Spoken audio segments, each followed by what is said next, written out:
Welcome back to Leeds Lately. Today's video is, of course, going to be a match reaction to Leeds United drawing 1-1 with Norwich at Carrow Road. Before we get into it, though, make sure you go ahead and hit that big red button down below.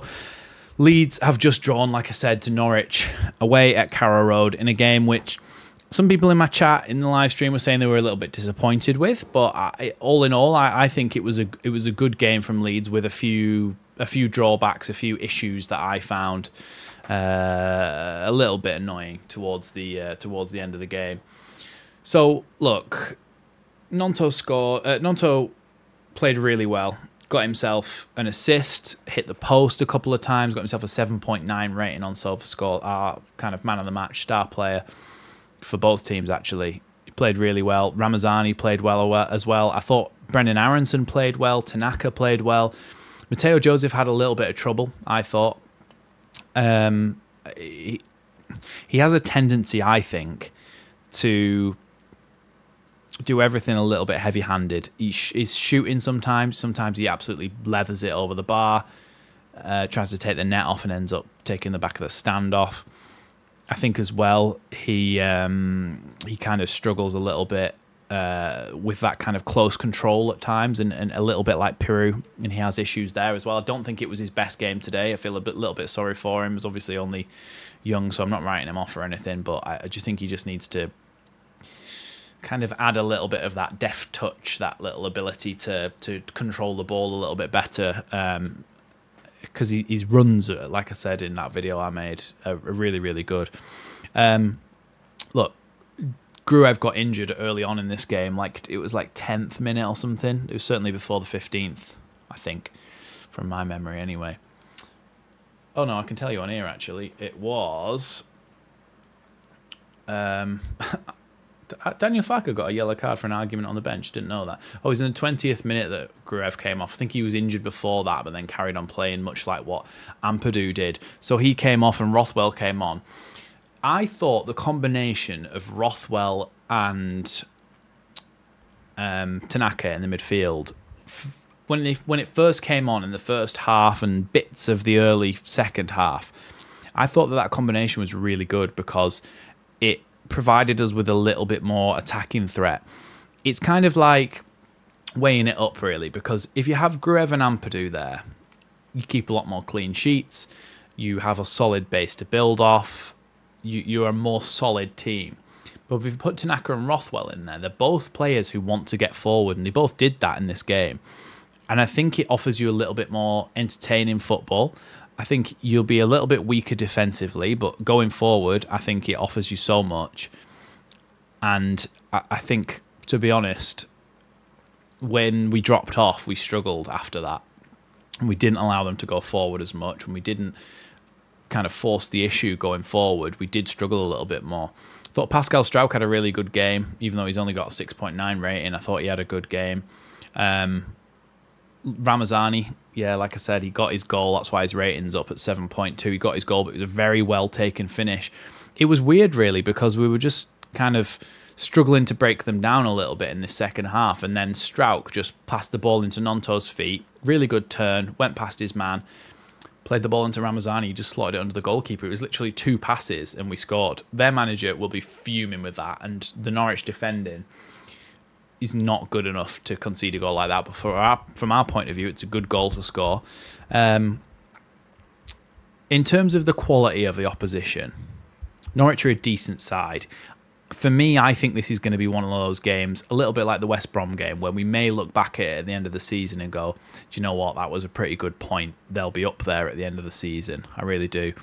Josh Sargent, of course, he scored his penalty, which we'll talk about that briefly. Rodon brought Josh Sargent himself down in the box. He just completely misjudged the situation, Rodon, and to be honest, Josh Sargent skinned him, cutting back inside. Took his standing leg, penalty, scored it. Meslier should have done so much better with that penalty. I think it was pretty much straight down the middle, and he dived and still didn't get it. It was a very weird penalty. It was almost like something off FIFA, or FC as it's now known. So yeah, but in terms of the quality of the opposition, look, you've always got Kenny McLean in there who does a job. I think he's getting a little bit worse with age now. Not that he's even that old particularly, but wasn't his best performance. I've seen him play a lot better than that. He wasn't exactly dictating the play. Somebody who was, though, was not Marcelino Nunez. I think he was really good for them. He was involved in pretty much everything. Borja Sainz, who only, according to SofaScore, got a 6.3 rating. He was involved in so much of their attacking play that it's like... See, I don't get this, because Anis Ben Slimane, or Slimane, their number 10, who's in a number 20 shirt, don't remember his name being mentioned. He didn't do a thing yet. He got a 6.9 rating, and Borja Sainz got a 6.3, so I don't always trust these, but on the eye test, I thought Borja Sainz was pulling a lot of the strings for the Norwich side. Duffy at the back gets a good rating just because he had so many clearances and stuff, so many blocks and things like that. So, look, Norwich started the game pretty well. Leeds started the game pretty well. I would say it was an even game, and a draw overall is probably a fair result based on the performances. Now comes the bit where I've got a little bit of a bone to pick, because in the past we've talked about FARKES substitutes, and we've gone, okay, he makes them too late. He often makes ones that most of us don't agree with. But he's the manager, so surely he knows better, right? But in this situation, I don't think so. I don't understand. Leeds were in the ascendancy. You had Ramazani and you had Nonto and you had Brendan Aronson really running things, right? If you were going to make a substitution, Mateo Joseph is the one to bring off, which they did do, granted, but it wasn't like the first thing that they did. Realistically, they took off Ramazani, who I thought was playing one of the best. So they brought on Bamford up front, Peru in the number 10, which pushed Aronson out wide. Then eventually we brought on Joffe on the right wing and Byram at left back for Firpo. And those substitutions killed our game. We were never going to score after that. And it's not because any of those players are particularly bad. It's because you completely changed the front four, pretty much, other than Aronson. And you completely took the sting out of the game, like completely. Nonto and Ramazani were the ones who were making things happen, with the accompaniment of Brendan Aronson as well. Ramazani had just scored and he was taken off. Take Mateo Joseph off, put Peru on, allow Peru to basically just play off the last man, try and get himself into space in the box and allow the other three to create for him. And I understand you've got to rest players, you've got to take off players who are yellow carded, etc. But I just, honestly, I don't understand what that was, because it just completely killed us. It completely took all sting out of the game, everything that we were trying to do. And the last 10 minutes of that game from both sides were like a training game. Everything was slow. Everything was like literally standing and walking. It was like walking football. So, look, the substitutions were probably the worst I've seen from FARKES. They really were the worst I've seen.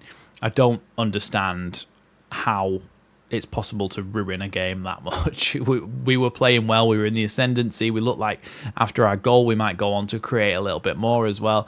But in the end, we ended up just completely killing the game dead and settling for a draw. So, look, a draw, like I said, it's not the end of the world. A point at the end of the season away at Norwich, probably not that bothered about that. You probably think that's quite a good result, I think, come the end of the season. You may agree, you may disagree with me. Fair enough. I think it'll be a good point, but I just don't understand. We could have gone for it, and I think we could have maybe won that game, but we didn't.